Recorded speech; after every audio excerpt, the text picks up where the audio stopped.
Staff? Yes. All right, thank you.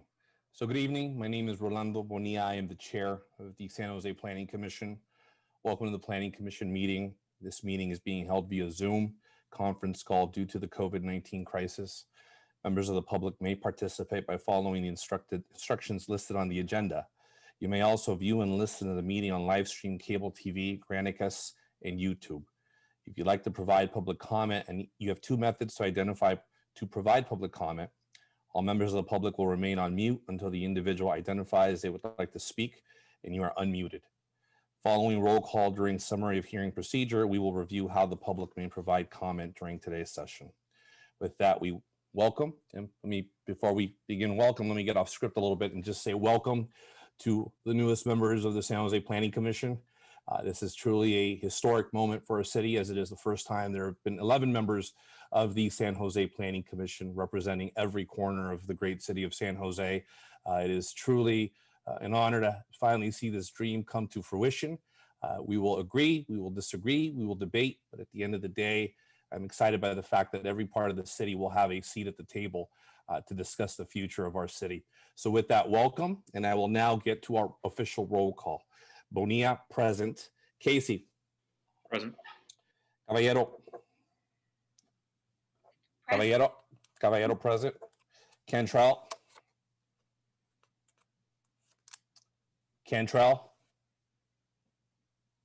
We'll go back. Garcia. Present. Lardenois. Present. Montañez. Present. Oliverio.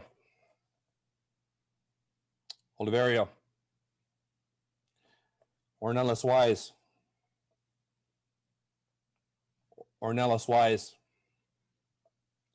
Torrance. Here. Young. Present. Let the record reflect that as of right now, Commissioners Cantrell, Oliverio, Ornelas Wise are not present. Summary of hearing procedures. Mr. Chair, Commissioner Cantrell is present. I believe something might have been wrong with their audio. They are participating as a member of the panel as we speak. Okay. Well then, Robert, thank you for that. Commissioner Cantrell is here. Let the record reflect that Commissioners Oliverio and Ornelas Wise not here, but let's also confirm that they too are not stuck in the same Zoom limbo that our colleague is in right now. Summary of hearing procedures. The procedure for this hearing is as follows. After the staff report, applicants and appellants may make a 5-minute presentation. City staff will call out names of the public who identify the items they want to speak on. You may identify yourself by the raised hand feature on Zoom. click *9 on your phone, or you may call 408-535-3505 or email planning support staff at sanjoseca.gov and identify your name, phone number, and what item or items you would like to speak on. As your name is called, city staff will unmute you to speak. After we confirm your audio is working, your allotted time will begin. Each speaker will have 2 minutes. Speakers using a translator will have 4 minutes. After the public testimony, the applicant and appellant may make closing remarks for an additional 5 minutes. Planning commissioners may ask questions of the speakers. Response to commissioner questions will not reduce the speaker's time allowance. Staff will unmute the speaker to respond to the commissioner. The public hearing will then be closed and the Planning Commission will take action on the item. Planning Commission may request staff to respond to the public testimony, ask staff questions, and discuss the item. If you challenge these land use decisions in court, you may be limited to raising only those issues you or someone else raised at this public hearing or in written correspondence delivered to the city or prior to the public hearing. The Planning Commission's action on rezonings, pre-zonings, general plan amendments, and code amendments is only advisory to the City Council. The City Council will hold public hearings on these items. Section 20.120.400 of the Municipal Code provides the procedures for legal protests to the City Council on rezonings and pre-zonings. The Planning Commission's action on conditional use permits is appealable to the City Council in accordance with Section 20.100.220 of the Municipal Code. Feels like we're in law school again. With that, we will officially call to order and orders of the day. Item 2, public comment. Staff, do we have any speakers for public comment, specifically on items not on tonight's Planning Commission agenda?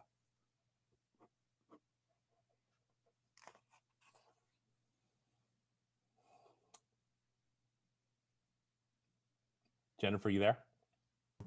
No, we do not. Oh wait, actually, we just had Yes, one we to do. raise. Alex. Okay, so then let's cue that speaker up. Alex, you are unmuted. Go ahead and unmute yourself. Hey, commissioners, this is Alex Shore with Catalyze SV.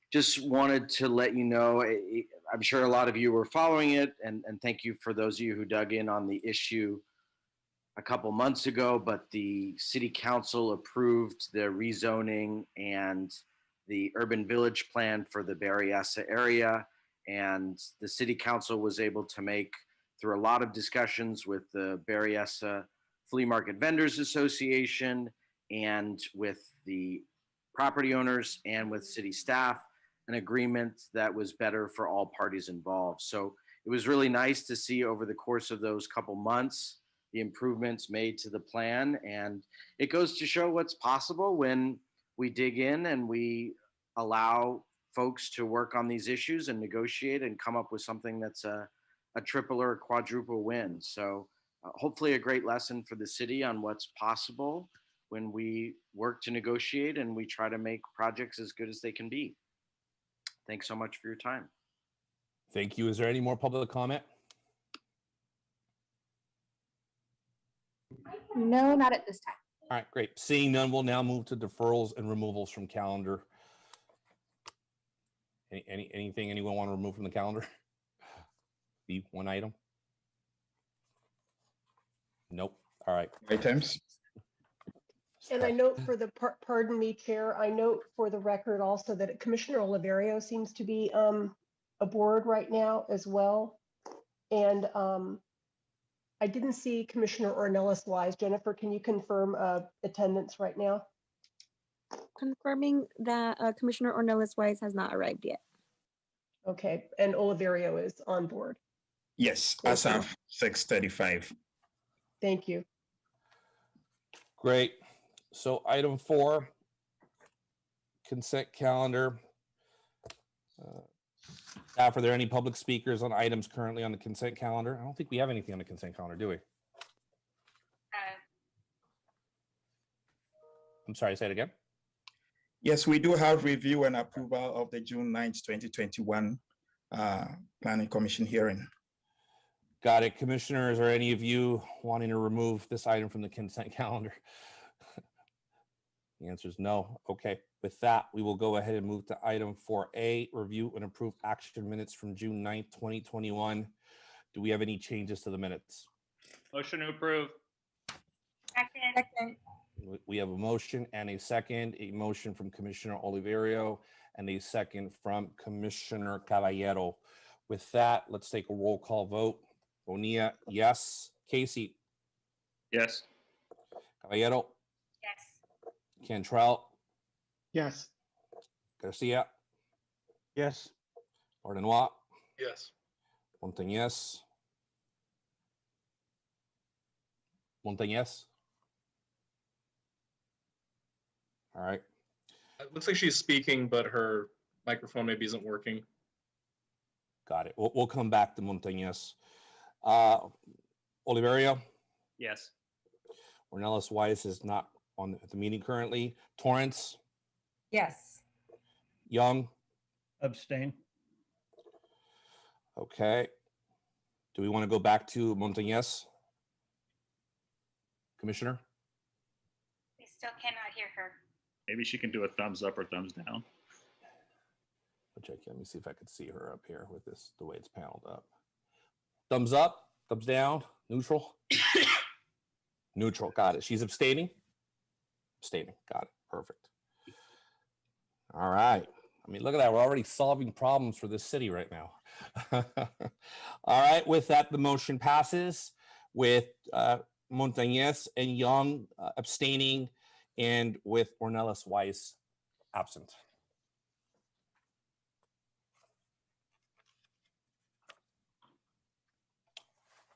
All right. We'll now move to item 5, public hearing. We'll now open the public hearing. Staff item SP 20-004.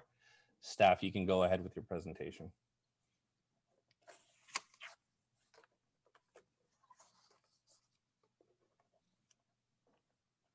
Do we have a presentation? Yep. Maira, did you want to go briefly? We have a quick correction to read into the record first. Yes, I can do that. Good evening, Planning Commissioners. My name is Maira Blanco. I am the Environmental Project Manager for the West San Carlos Mixed Use Project. I have corrections to read into the record. These include removing references to a less than significant impact for the design alternative in the special use permit, as well as the environmental resolution. Secondly, attaching a revised mitigation monitoring and reporting program, or MMRP, referenced as Exhibit H in the project hearing packet. We have a revised MMRP. And third, adding 2 standard environmental permit conditions to the special use permit. The first one would require a detailed acoustical study to reduce noise associated with mechanical equipment. The second condition would require the applicant to pay the school impact fee. Those are the corrections for the record. Thank you, Maira. So good evening, commissioners, and welcome to the new commissioners as well. My name is Alec Atienza. I'm the planning project manager in the planning division. So before you this evening is a consideration of the West San Carlos Street Mixed Use Project Environmental Impact Report, including a statement of overriding considerations and related mitigation, monitoring, and reporting plan. Additionally, we have a special use permit and a site development permit to allow the demolition of all buildings on site, the removal of 15 trees, and the construction of 2 7-story mixed-use buildings consisting of 173 residential units and 17,836 square feet of commercial space, with an approximately 42% parking reduction on a 1.34 gross acre site. This site has a general plan land use designation of urban village and is consistent with the general plan major strategies for focused growth in urban villages, as well as general plan policies regarding land use and employment, as well as community design. The project is located in the West San Carlos Urban Village, which has an approved urban village plan adopted by the City Council in 2018. This project does conform with all applicable development standards with regards to height and setbacks for the West San Carlos Urban Village, as well as the CP Commercial Pedestrian Zoning District. Additionally, the zoning code allows sites with in-growth areas such as urban villages to request parking reductions. The project includes an approximately 42% parking reduction in the number of code required vehicle parking spaces. To achieve this parking reduction, the project is required to implement a transportation demand management plan, known as a TDM plan. So the TDM plan would help achieve the city's general plan objectives of encouraging multimodal transportation. And additionally, all bicycle and motorcycle parking would be provided on site. The project is consistent with City Council Policy 6-30 for public outreach. A joint community meeting and environmental scoping meeting was held at the Buena Vista Midtown Apartments on Monday, January 9th, 2020. Approximately 22 members of the public attended that meeting. Questions and comments from attendees included concerns related to building height, traffic, parking, a lack of retail options in the neighborhood, as well as sidewalk safety during construction. An on-site sign was also posted on the project frontage, and notices of this public hearing were mailed to owners and tenants within 1,000 feet of the site. The environmental impact report prepared for the project in conformance with CEQA did conclude that the implementation of the project would result in a significant impact to historic resources. The project would include the demolition of candidate city landmarks located at 1530 West San Carlos Street. And that includes one craftsman style house and seven Spanish revival style bungalows. That would be the bungalow court. Additionally, mitigation measures were developed to lessen the following project impacts to less than significant levels. And those impacts include exposure to sensitive receptors to toxic air contaminants, disturbance and or destruction of migratory nesting birds, exposure of workers to residue contamination from previous industrial operations at the project site, exposure of sensitive receptors to construction noise, and damage. You mind if I jump in for a quick second? Sure. Yep. Is there a presentation to this, or is this all just after this? The applicant will actually provide the project details, if that helps. Got it, for sure. Yeah. Thank you. And so, as Maira mentioned earlier, standard environmental permit conditions are also included in this special use permit to ensure no impacts occurred during construction and operation of the project. It should be noted that staff did receive a supplemental comment letter prior to this meeting regarding opposition to the findings of the EIR. Environmental planning staff are present should the commissioners or members of the public have any questions regarding this. And lastly, as discussed in the staff report, the project is consistent with the general plan, West San Carlos Urban Village Plan, zoning code, and applicable city council policies. Therefore, staff recommends that the Planning Commission recommend City Council approve this project. If so, the project would be heard at the August 24th City Council hearing. And this concludes staff presentation. So now we have Jeff, Ty, and VG from the applicant team who will be presenting the project. Great. Thank you. Thank you. And Jeff, you have 5 minutes for your presentation. The floor is yours. All right. Thank you. Can you hear me? Yes. Yes. Great. Good evening, commissioners and District 6 Council, planning staff. Thank you for all your help on this project. And I'm Jeff Current with Studio Current, Urban Design and Architecture. Our project team for this project is shown here. Urban Villas LLC is the ownership team. Studio Current, architect, Janecki and Associates, landscape architect, and JMH Weiss, civil engineering. The project site, which you see here in the center in blue, is pretty much located dead center within the 2-mile-long West San Carlos Urban Village District on the south side of the street. The existing neighborhood is kind of a mixed bag of uses, commercial uses, retail uses, used car lots, and some newer multi-story podium-type residential mixed-use projects, which are more in alignment with the urban village vision. The urban village vision for our project is meant to achieve an active streetscape and pedestrian-friendly corridor through the use of active storefronts, sidewalk dining, seating, planting, etc. Our site is shown on this slide. You can see these are the court homes that Alec had mentioned. We had a small restaurant space on the front of the site, a car lot over here, and some rental car adjacent to it. The new project, this is the ground floor and the right-hand side of the screen. You'll see pretty much the entire frontage of West San Carlos Street is being lined with active retail, restaurant space, and a residential lobby. The building itself, as Alec mentioned, has 173 residential units, a little over 17,800 feet of commercial, retail, and office space. And the parking, we exceed the minimum parking by about, what would that be, 16 spaces. The building, as we go up, the second floor has office space facing the main boulevard. These are live-work loft style units on level 2. When you get up to level 3, this is the top of the podium level where the wood framing starts.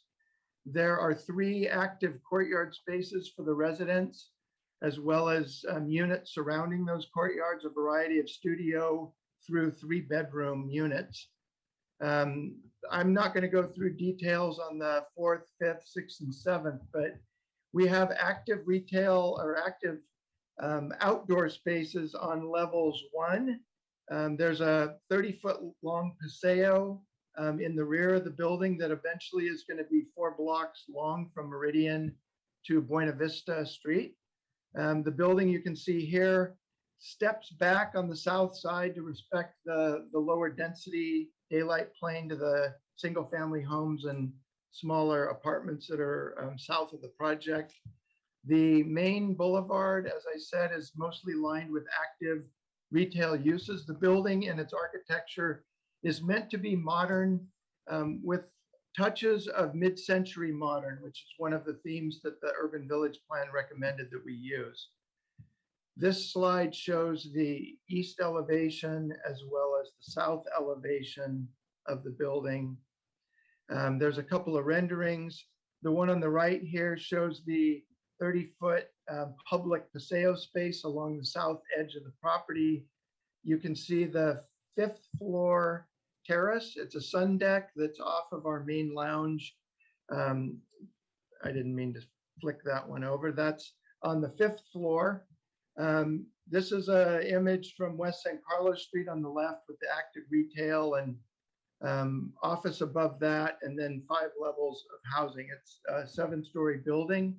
The project intends to use mid-century modern design that's kind of been inspired by some of the on-site signage that goes back to the 40s and 50s.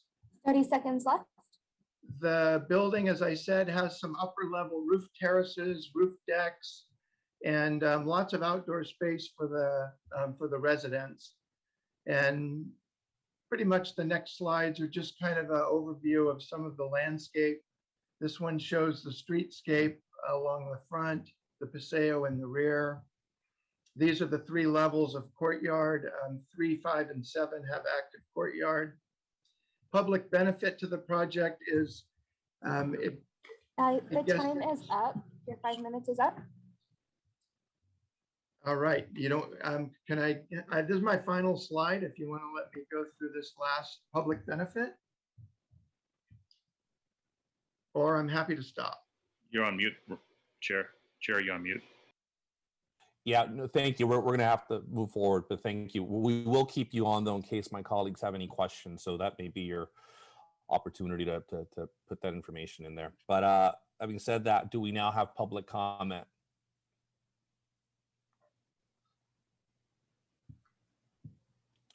Any public comment? Yes. We have right. John. John, you are unmuted. Hi, good evening. This is John Leyba, former Planning Commission Vice Chair, as well as former President of the Buena Vista Neighborhood Association. My family has a home 2 blocks from the project site. And one thing I wanted to know was if there are any controls in the planning and permitting for the project specifically for construction impacts. Controlled intersections are blocks apart on West San Carlos Street. And when prior developments were under construction, the neighborhood had pedestrian access problems around the project sites. Example, if you're in San Francisco, typically there's like a little catwalk tunnel thing that gets built. In San Jose, we don't often do that. But on San Carlos Street, I personally witnessed people pushing strollers in the middle of traffic to go around prior projects. So I'm wondering if there are any controls in place to ensure that the sidewalk remains accessible so we don't see mamas pushing strollers in the street to go around the development. And I also wanted to know if there is a contact in case there are construction issues or the project engages in construction activity outside of its permitted window. Typically there's stated hours on when projects can operate. Those are my questions. Thank you. Thank you for that. Is there any other public comment?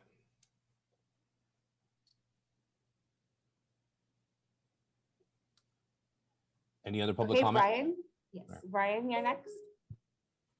Good evening. My name is Brian Flynn. I'm here on behalf of the Laborers International Union of North America, Local Union 270, or LIUNA. The EIR here has failed to discuss and mitigate the project's significant environmental impacts, namely the project's impacts to indoor and outdoor air quality. In addition, the city has failed to adequately respond to LIUNA's comments on the draft EIR. So LIUNA is requesting that the commission refrain from recommending approval of the project and final EIR at this time. As a quick preliminary matter, staff had mentioned that there were corrections to the EIR significance determinations and mitigation plan. I would just ask that we get a little more detail on that during the meeting to know what's been changed and what's been disclosed or not to the public. In LIUNA's comment letters on the draft EIR, we raised serious concerns about the increased cancer risk to future residents and employees resulting from off-gassing of formaldehyde from composite wood products used during construction. I retained a indoor air quality expert who found the increased cancer risk to future residents and employees well exceeded the CEQA significance threshold set by the Bay Area Air Quality Management District. As a result, the city should have investigated this impact and applied mitigation measures for the project. Instead of analyzing the impact, the city's response in the final EIR merely claimed that the project would comply with Cal Green building standards and the formaldehyde regulations of the Air Resources Board. This ignores the fact that the calculations were done assuming the project would comply with those standards. And just because a project complies with the existing standards does not mean that the impact is less than significant for CEQA purposes. The city also claimed that the impact of formaldehyde emissions 20 seconds left. Thank you. Did not need to be addressed because CEQA does not require an analysis of the environment's impact on a project. Here, the formaldehyde emissions are clearly an impact of the project. They are not an existing environmental condition. So for those reasons and the reasons in our letter, we request the commission not recommend certification at this time. Thank you. Is there any other public comment? Gavin, you are unmuted. Hi, thank you very much, Planning Commission, for taking my comments. My name is Gavin Laurie, and I'm with the organization Catalyze SV. Our members were lucky to review this project in April of 2018, and then again review kind of some of the updates in April of this year. And so they were very impressed with a number of elements of this project. The thing that stood out the most was the elements around transportation and transportation demand management. The project will provide VTA transit passes for all of the residents. It will also have unbundled parking, so parking separate from residential units, and also with its mix of uses and ample bike parking. We really believe this will be an asset to the corridor and really allow people to live without cars. Additionally, we are really impressed with this project mix of uses. We really believe that a mix of uses and projects creates a vibrant area, and with office on the second floor and retail on the first, and a whole lot of residents, we think this will really add to the West San Carlos area. Additionally, the project is very dense, and we're really pleased with the density and amount of homes that will be built on this project. The one area that we do hope that could be improved with the project is around the amount of affordable housing. We believe that affordable housing should be provided, or if possible, should be provided on site up to 5%, and even more if possible. Additionally, we were happy the project came back to us and there's been improvements. So we hope to see this project move forward and get approved tonight or get sent to the city council. So thank you very much for taking my comment, and yeah, we hope to see this approved. Any other public comment? Yes, we have one more. There's also a few hands on the panelist side. Do you want to just continue with public comment? Yeah, we'll stick to that. Okay. Alex, go ahead. You are unmuted. Hey again, Planning Commissioners. This is Alex Shore, Executive Director of Catalyze SV. Forgot to welcome the new commissioners earlier in the evening.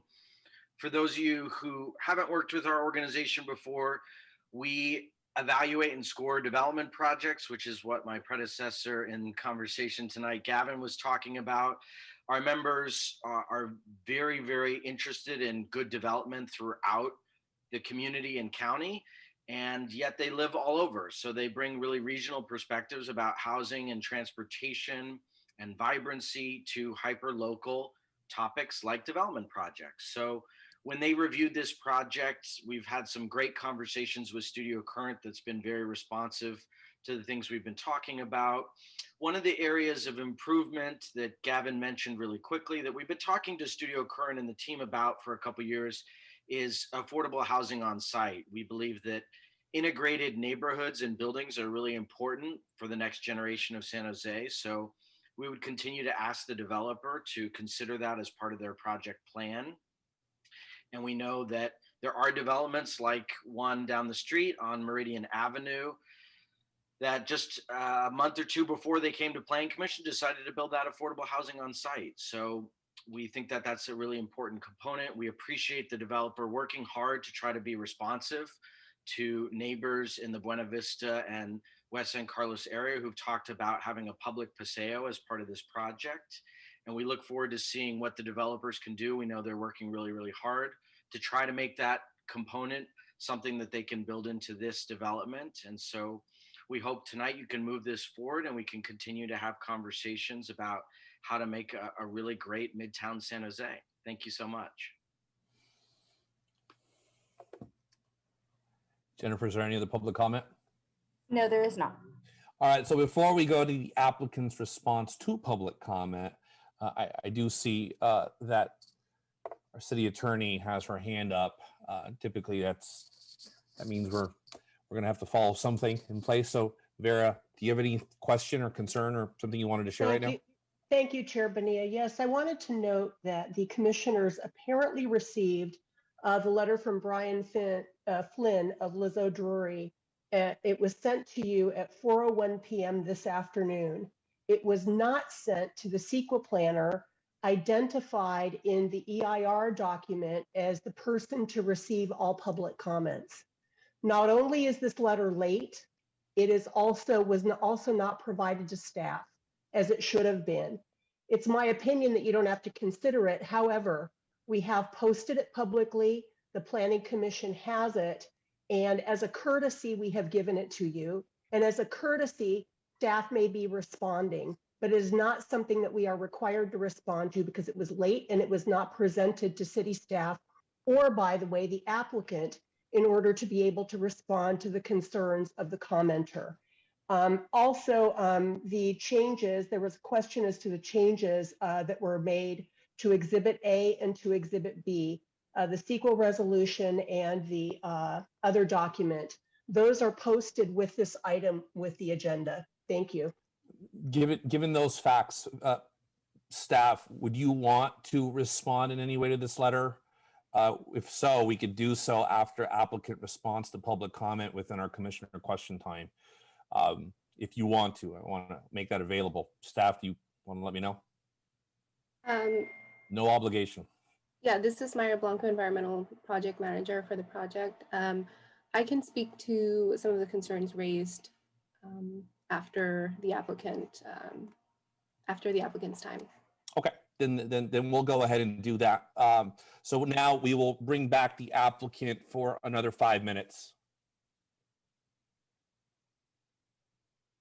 All right. Thank you.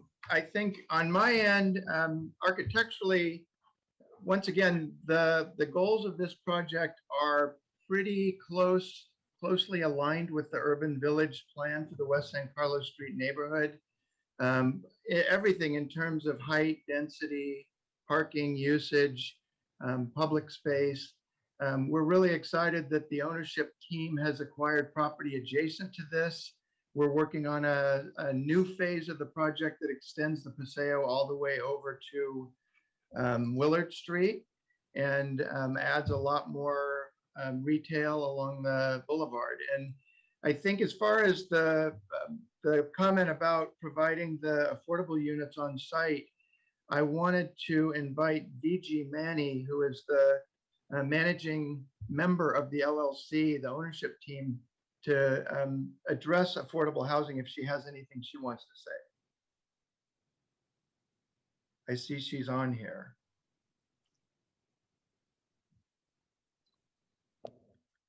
Oh, hi.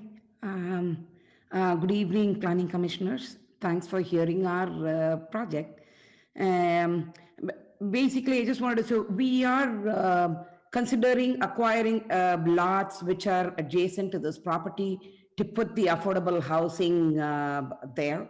So we are working towards that, but at this time, we don't have any concrete plans, but we are definitely looking at acquiring additional parcels where we'll put affordable housing for this particular project. Yeah, and I think beyond that, those, I think if there's any other questions, we're happy to answer them from any of the commissioners. Thank you.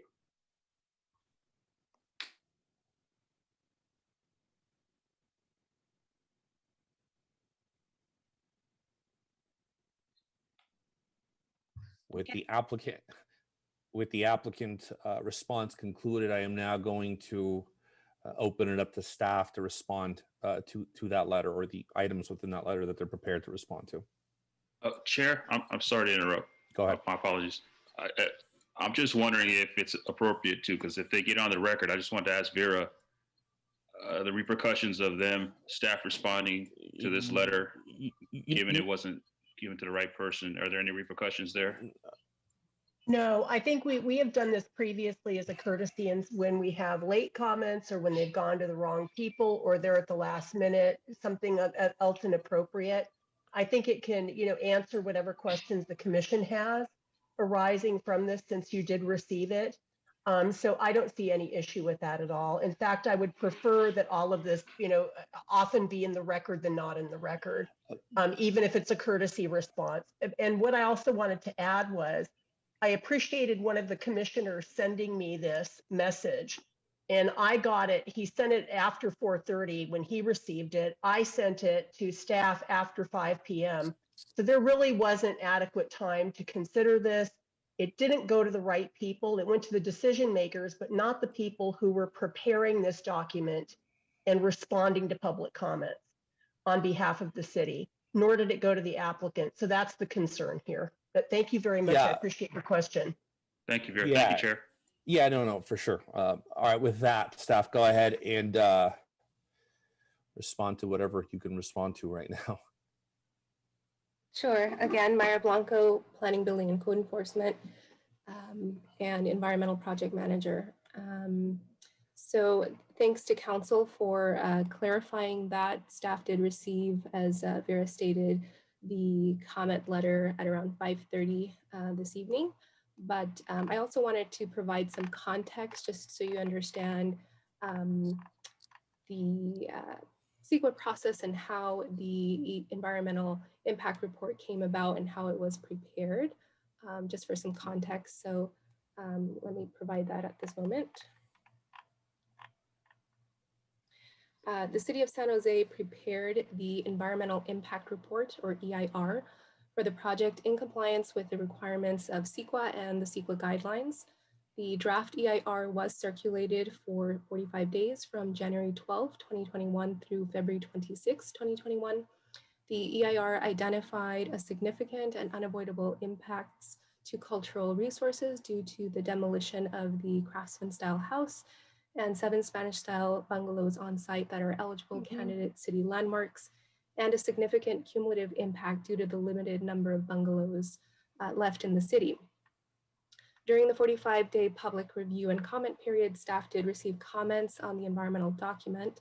Comments pertaining to the EIR analysis included specific concerns with air quality, specifically Lazo Drury LLP on behalf of Laborers International Union of North America, local union number 270 or LIUNA, identified concerns with indoor air quality impacts related to the project, in particular emissions of formaldehyde, issues with the parameters used to estimate project emissions, air quality impact from reactive organic gas emissions or ROG emissions, health risks from diesel particulate matter emissions, and the project's cumulative air quality impacts.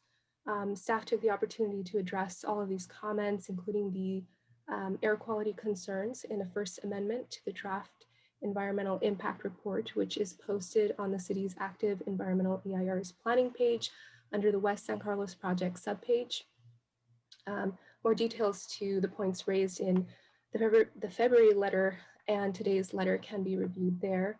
But briefly, in response to the commenter asserting the air quality impacts assessment was inadequate, city staff maintains that the BACMed CEQA guidelines do not have a threshold for indoor air quality and would invite the commenter to provide a specific reference to the standard. In accordance with the California Supreme Court December 2015 opinion, CEQA is concerned with impacts of a project on the environment and not the impacts of the existing environment on a project's future users unless the risk exacerbates the environmental hazards or risks that already exist. Additionally, BACMed does not have an adopted threshold for formaldehyde exposure from indoor building sources. And the project would be constructed to the most recent California Building Code regulations, which specifies that composite wood products are required to meet the formaldehyde specifications required under the California Air Resources Board air toxic control measures. Lastly, it is speculative for the city to estimate the type and volume of building materials that may contain formaldehyde. The exposure levels and contaminant intake levels presented in the comment are speculative and do not take into account stringent requirements in the city's municipal code, the Cal Green Code and LEED certification, as well as the Cal OSHA and US EPA restrictions and programs regarding formaldehyde levels. Ventilation systems in new buildings would also be required to be in compliance with all of the regulations. So again, there is no BACMed threshold that we could find for indoor formaldehyde exposure. And let's see, I believe another comment that was brought up was that the EIR relied on unsubstantiated parameters. The First Amendment clarified the parameters we used. The air quality analysis for the draft EIR used a longer grading period than the default value to account for the project's excavation of up to 14 feet in depth. So using the default CaliMod assumptions would have underestimated the construction emissions associated with grading, which would have led to underestimates for total emissions that are used to compute daily emissions and the overall dosage of toxic air contaminants or TACs used in the health risk assessment. And of course, if there are any other questions regarding the technical response to comments, city staff would also like to ask to call on Shannon George, who is the project's environmental consultant from David J. Power and Associates, if there are additional questions. Okay, well, thank you for that. It was impromptu, but clearly you have been working closely on this case, so you did have some answers for us. I appreciate that. So with that, we're going to now take this to commissioner questions. I know Commissioner Caballero was the first one on it, so I'm going to call on Commissioner Caballero at this moment. So I have a few questions for staff and for the applicant. So I'll go ahead and go with the applicant questions first. So two main questions have to do with the PECE, the public PECE, and then the TDM. So for the public PECE, I'm wondering if you could bring the slideshow back up that shows the public PECE and describe a little bit more or discuss a little more about why the PECE can't be open to the public after phase 1 and needs to wait until phase 2.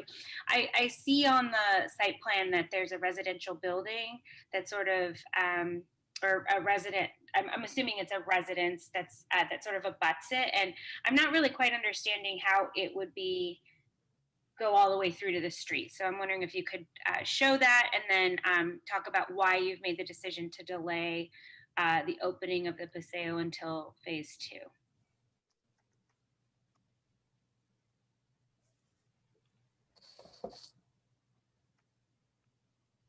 And we can see your screen, but if you're talking, Right.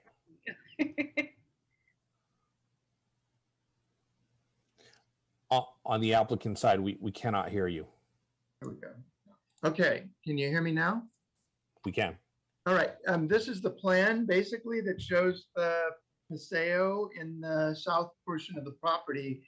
And the way that the urban village plan reads is that the Paseo is not public until it connects with a public street. And so the applicant has made efforts to try and acquire these 2 lots that would extend the property over to Buena Vista Street. We've been unable to do so. As I said, we're working on a project here to the east, which does extend the Paseo all the way to Willard Street, and it would make the project connected for the public. So I think in a nutshell, the intention was that people not be walking up and down this driveway to get in and out, the public not be walking in and out to get to this space in the back, that the space truly isn't public until it connects to a public city street.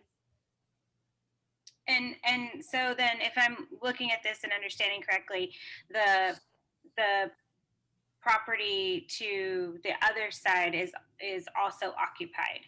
So there's no street entrance on that side either. Yes, there's some residential properties on the east side of this, which the ownership team, it's actually a new partnership of people, but it includes some of the owners of this property. And we have designed a project that has been submitted. It's already been commented on by staff. We're in the process of responding to comments, but it extends the Paseo another couple hundred feet over to Willard Street. So there is a project that ties it in. If we could acquire this project, it's a single family home to our west, we'd be able to connect over here to Buena Vista Street, but that hasn't been possible yet. And my understanding is that phase 1, I think the report mentions that construction would take approximately 24 months. But given that there's no guarantee for the other 2 projects you're mentioning, or the purchase of the residential properties to, I guess that would be the west or the project to the east. I mean, doesn't that essentially make this not a public access point or usage? Well, what it's trying to do is abide by the principles of the urban village plan, which was ultimately to extend this Paseo for a 4-block distance. So it's sort of an incremental process. The only way that these Paseos become public is when they connect to a city street. So you're correct. It's not a public access space at the beginning. I know the developer is also paying city park fees to provide new parks in the area. So the Paseo is only one small component of what the project ends up doing in the big picture to help out with city parks. And ultimately, we'd like to see this connected to the public right of way ourselves, but it's not plausible until it hits a city street. Okay, and then the driveway and sort of loading zone that sort of bifurcates the 2 project or the main project. Does that actually go to underground parking? Meaning that like it would more than likely be dangerous for people to be using that to get to the back. Well, there is a walkway, a 6-foot wide walkway that runs along the edge of the retail here, and you can see there it crosses over a parking aisle here to get to the rear. There's a project ramp. So when you get to the end of this driveway, this is a ramp that's going to essentially go down to the basement level of parking. So yes, there is a basement level that sits below the entire site.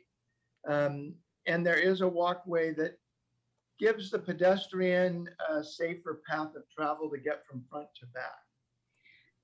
So from a design perspective, why I see that the piece that's sort of to the west would hit Buena Vista. Why not put the Paseo there?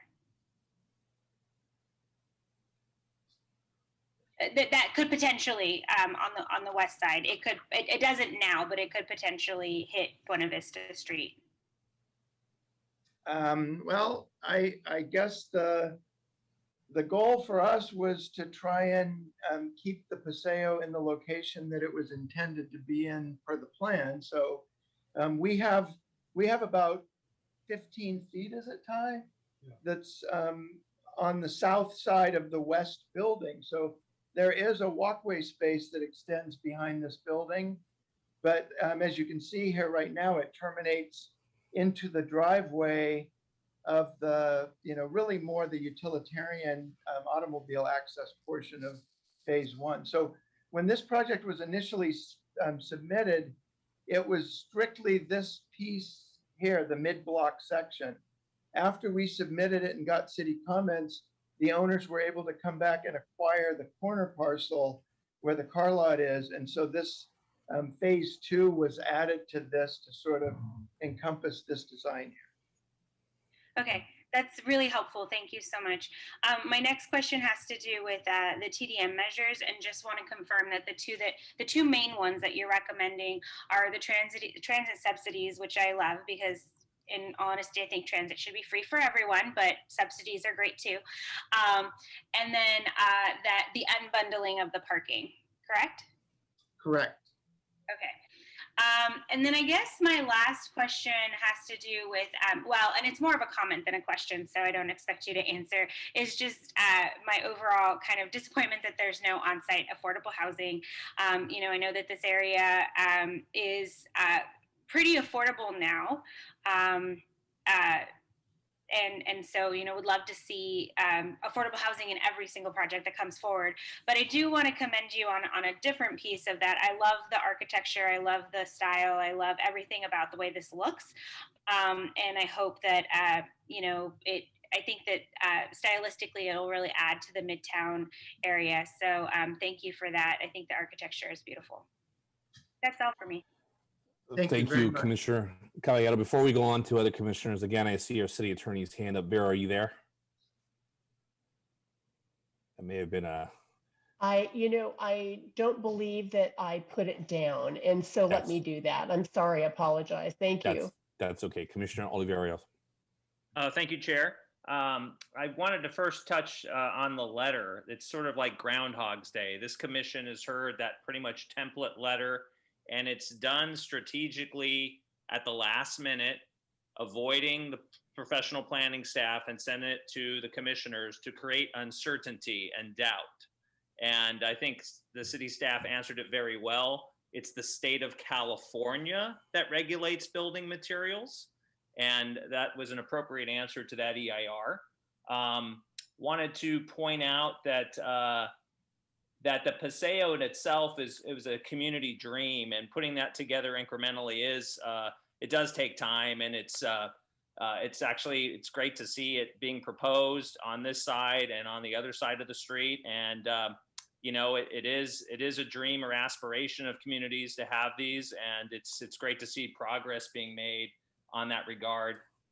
This project matches what we want in the general plan, right? Active uses, building density in significant smart growth manner between, in this case, downtown and Santana Row. It meets the requirements of the village plan. It is great density.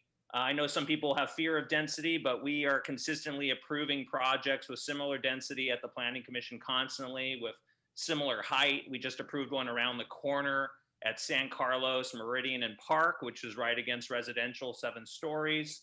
We had another project which had some historic candidate landmarks, and they were candidates, and those were on a project we approved on Meridian Avenue near Willow Street. That was 233 units on 2 acres. So much of this we've seen before as a planning commission. How do I say this? There is an alternative in the EIR to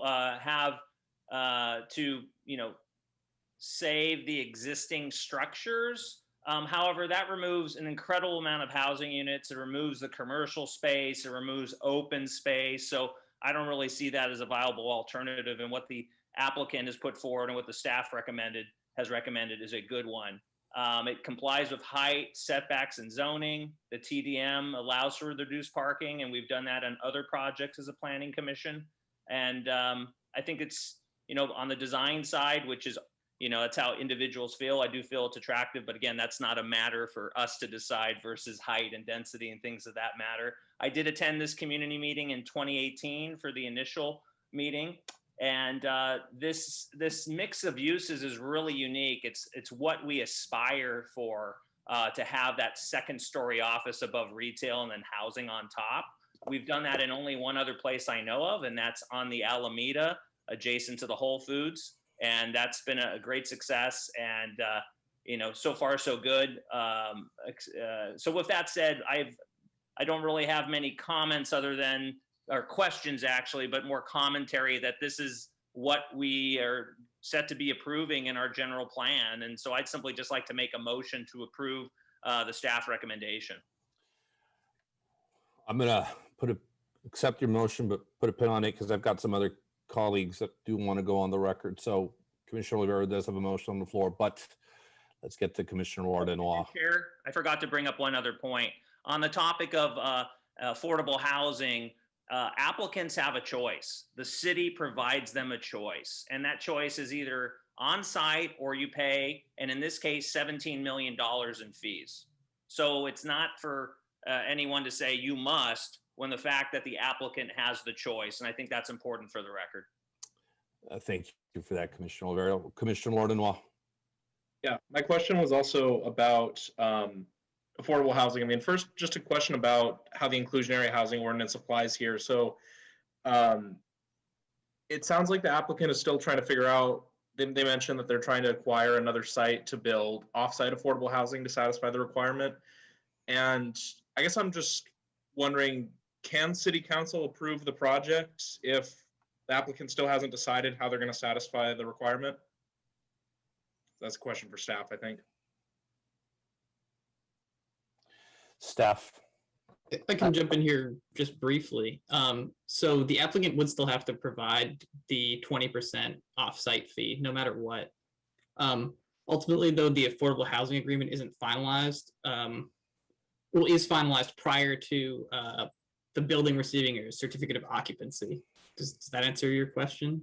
So even if they were to acquire another parcel offsite, they would still have to provide the 20% offsite in lieu fee for these two parcels here. Okay, and just remind me, the certificate of occupancy is required for them to actually start leasing out units. Correct. Yes. Okay. And then just as a follow-up question, more of a subjective question for the applicant, why didn't you choose to have on-site affordable housing in this project?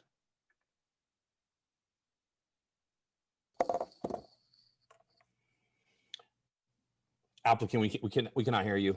Yeah, can you hear me now? We can now. Yeah. So initially, the investment group decided that these will all be luxury condos. And that is why we were just, again, these are going to be condos and not apartments. And that's when they decided, do we have an option? So this option was given to us by the housing department. And we thought, since we have an option, we thought, okay, right now we will just choose that option. But as was told by the city, Alec was mentioning that we have not decided completely on that. We might just make it as an inclusionary thing if it comes to that. Or we are looking at acquiring an adjacent parcel, just a parcel within the same block, actually. So if that is possible, then we will have a separate building there. So it is still under deliberation. It's a work in progress. Nothing has been decided as far as we are concerned. This was just a first thought. And we need to decide before when we start building the units, we will just decide during that process. Okay. Just as a subjective comment, if it's possible to have the units on site or in a nearby property, I do think that's valuable to have communities that have a mix of income levels and not have one part of town be the luxury housing and a different part of town be the affordable housing. That's it for my comments. Thank you, Chair. Thank you, Commissioner Martineau. With that, Commissioner Torrance. Thank you very much. Thank you, Chair. So I guess I have a comment and then a question. So I just really enjoy seeing urban villages built out, see that happen, see the general plan come to life. So that's always very exciting. My question is regarding the last slide with the community benefits. So I'm wondering if applicant, you could go back to that one that we didn't get to look at. Yes. Okay. Yeah, so you did say here the affordable housing. So that's the in lieu fee that you're planning to pay. Is that right? Yes. Yeah. The way the city calculates the fee, it is in this particular location, it's $167,200 per unit for 25% of the units, and so 25% of the 173 came out to $7.231 million, and that would be the fee. Okay, thank you. I have to agree with my colleagues who just spoke about the affordable housing, that I always prefer to have that integrated. I think integration is always better for everyone to have those, and I understand when you can't and that the city gives the option, but yeah, so there is that. And then I can't remember if you said, are these owner occupied units or are these rentals? These are going to be owner occupied. Owner occupied, okay. All right, thank you very much. Thank you, Commissioner Torrance. Is there any other comment from my colleagues? And you know what I'll do, because we are a new group, we don't know each other, and we're all getting to know each other. I do know there's a motion on the floor that Commissioner Oliveira made, which we will address. But do any other colleagues, Commissioner Casey, do you have any thoughts? No, I think our colleagues covered all the salient points. Commissioner Cantrell? And no pressure to anyone. Sorry, yeah. I did have a question. I'm just curious about the legacy businesses that would be displaced. Is there any planning for some of those retail businesses to exist or continue to exist within this development? Can I answer that question? Yeah, so the restaurant which was there, it's not a legacy restaurant. They've been there for like 3-4 years, and they moved down the street, not down the street, exactly on Santa Clara Street. So they already found a place and they have a restaurant there. And the used car salespeople, they moved right across the street, diagonally across the street, and that business is still existing. And one other business is the A1 car rental, and he was planning to retire, and this gave him a best opportunity to retire, actually. Okay, so that business was compensated? No, they already closed down, actually. Okay. They already closed down. They were on a month-to-month, and they decided they were not doing well. Okay, so there's no continuity of business for anyone who was there previously? No, but yeah, the restaurant got compensated, of course. Okay, thank you. Does that conclude your questions, Commissioner Cantrell? Yes, it does, thank you. Perfect. Commissioner Garcia? I have to say that I agree with Commissioner Oliverio. It's a very well done project. It's the definition of highest and best use of this land where it's located. So, I agree. And don't have any questions. Thank you. Commissioner Montañez?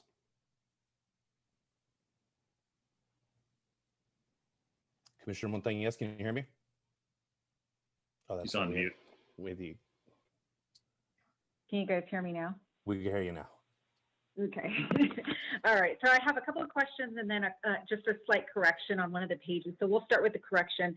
Page 16 of 24 in the staff report, can we change the word bust, B-U-S-T, to bus, B-U-S, stop? So that's number one. And then the couple of questions that I have is there are single family residences that are going to, be demolished. And I just want to know how many individuals currently live in those housings and then in those houses, and are they being relocated, or are they being given, what's their timeline to move? And then currently, if we can understand how much those families that are on those properties are paying in rent, because I'd like to know if we're dislocating individuals who are living under what would be considered affordable housing conditions or low income housing conditions. So that's my first question.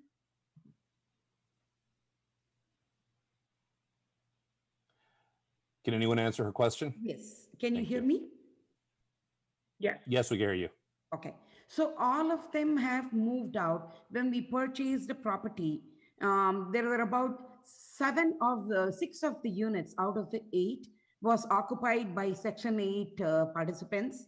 And they all have found alternate properties. So they were paying market rent. And then one of the property was occupied by the mother of the seller, the person who sold the property to us. So she moved somewhere else. And then one other person moved closer to their family. The son lives in Santa Rosa, so he moved there. So all of them have already moved out. Okay. And then do you know if the individuals that were under Section 8 housing, they relocated into Section 8 housing in the area? Yes. Okay. And then my other question is, and this is minor, but I do want to understand with respect to residential open space, if I do the calculations at 160 times 173 units, I'm at 27,680, and we're about 1,000 square feet of open space that's short. And maybe this is a question to the planning staff or maybe to the attorney. Do we require any kind of special permitting because we don't actually meet the 27,680 square feet? Or can we just go ahead and move forward even though we haven't met the minimum requirement?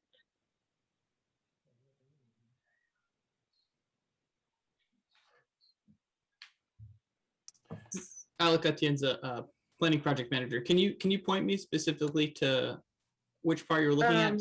I do believe that they provide a minimum of 60 feet per unit. So if you go to page 14, I believe, page 14 of 24, where you talk about the residential open space, I believe it says that 160 square feet is a minimum requirement per unit, and you actually have 153 or 154. So we're short 1,000 square feet of open space for residential open space requirements. So is that, you mean just for the common open spape, or for specific individual open space? Sorry, I guess I'm not quite understanding. Okay, hold on. Let me see if I can get to that page. And maybe Jeff or Ty can jump in here too. They have the calculations up. Sure. Yes. I mean, as far as Alec, as far as the common open space goes, our required open space was 14,600 square feet, and the provided, no, I'm saying 24,600 square feet is required, and we're providing 26,600, almost 700. So we are a couple hundred feet over the required. So maybe there was a misprint in one of the reports. I guess just one other thing I wanted to point out too is that this is a design guideline. It's not necessarily a standard. So they, it's requested that they meet this, but it's not necessarily 100% required.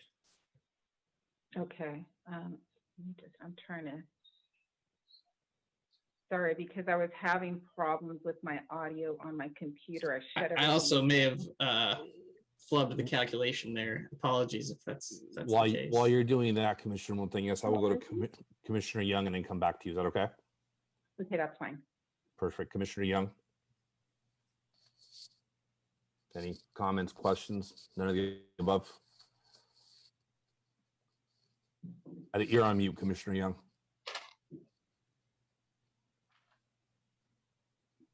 He shook his head no. Okay. Well, then we'll go to back to Commissioner Montañez. Okay, so on the memorandum on page, let's see, page number 14, and it's under where it says residential open space, 60 square feet per unit with a minimum dimension of 6 feet. Common open space should be provided at a minimum of 100. So if we do the 60 plus the 100, unless those are separate, unless it's aggregate together, right? So, but I'm looking at it 100 plus the 60, right? so, Or am I looking at it? so Commissioner, I can answer your question. They're providing 26,000 square feet of common open space. So that's different than private. It's not a combination. So the balconies, for example, are considered private open space. So that's one calculation. And then providing about 100 square feet. So if you took 173, they're only required to provide 17,300 square feet of common open space. They're providing 26. 26,000. Yes. But so are we saying, okay, just so that I'm understanding it, so it's not the 100 plus the 60 and then you multiply it they're by two different. No, those are two different types of open spaces. One's private and yeah. And I think that's where the confusion is in terms of, sorry, John T, supervising planner. And in addition to that, and as Alex says, these are design guidelines. They don't necessarily have to meet them all. Given this is urban context, you have commercial uses down there on the bottom ground floor. So common open spaces can be provided in other ways than the typical open space. But yes, they're two different calculations. Okay, very good. Okay, those are my questions. Thank you. Thank you, Commissioner Montañez. We have two more questions, one from Commissioner Oliverio and one from Commissioner Young. Commissioner Oliverio. Yeah, just one other point. I know there's been concern about, well, the mix of income levels in the neighborhood, because this would be market rate paying in the millions of dollars in the fees. But if you go across the street, the city replaced the Fiesta Lanes Bowling Shopping Center years ago, and we put approximately 150 all low-income units across the street. So in a way, this project would balance the neighborhood. Thank you. Thank you for that, Commissioner Oliverio. Commissioner Young. Yes, thank you, Chair. Apologize earlier, I was having a Zoom problem. I have a question for, I believe this will be for staff, and it was about the resident concern that was shared about pedestrians safely transiting the front of the building on San Carlos during construction. Is that something that we can require? Good evening, Commissioners. Joe Provenzano, Public Works. I'd be happy to help take that on for you. As part of their conditions of approval, they are required to come in with what we call a site utilization plan. This is how the project will intend to construct the site and the impacts on the streets for their construction access. At that point, we will look very closely at the neighborhood accessibility around the sites. If needed, perhaps the pedestrian tunnels. It may determine how the trucks access the site. Obviously, try to keep everybody's safety is their top priority. But the applicant will come in with a formal plan that will be approved by the city, be approved by our inspection staffs. And as requested in the public comment, contact information for both the construction site and city staff will be available at the site if there's any concerns. Okay, great. Thank you. You're welcome. All right, colleagues, with that, we have all had an opportunity to ask questions of the city, the applicant. So I'm going to go ahead, unless I see some hands from my colleagues that want to ask more questions, I'm going to go ahead and close the public comment. Seeing none, I will close the public comment. We had a motion on the floor from Commissioner Oliverio. Do we have a second? Second. Martin, I think I heard you, correct? Yeah, he got me. All right, got it. So with that, we've got Commissioner Oliverio with the motion, Martin with the second. Commissioner Oliverio, would you like to speak to your motion? No, thank you, Chair, but welcome to all the new commissioners. Commissioner Martin, would you like to speak to your second? Also, no, thank you, but I'm happy to see we've got members from all over the city now. Great. So with that, we will now take a roll call vote. Bonilla, aye. Casey. Aye. Caballero. Aye. Cantrell. Abstain. Garcia. Aye. Ordenois. Aye. Montañez. Aye. Oliverio. Aye. Torrance. Aye. Young. Aye. With that, the motion passes 9-1-1 with 9-1-1 with Commissioner Cantrell abstaining and Commissioner Ornelas Wise being absent.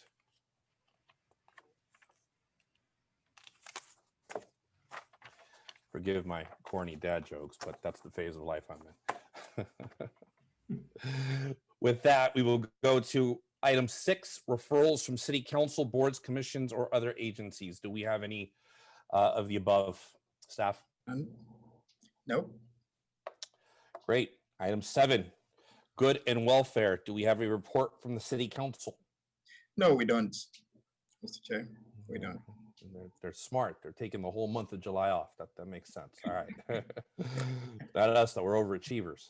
All right. Item B, subcommittee formation reports and outstanding business. Anything to report on item B?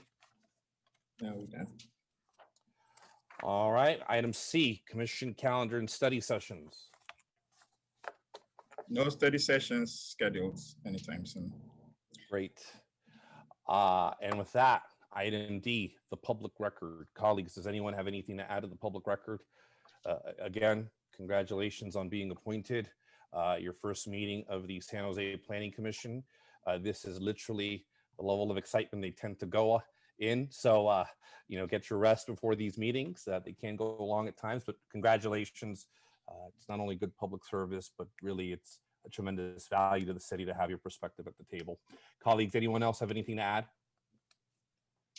Chair, I would just say that for our new colleagues that, just what you approved tonight would be a great conversation at a party you're at with your friends to talk about what type of developments are getting approved in San Jose. And I think probably most people are unaware across the city of the type of quality development such as this one that are coming forward. Thank you.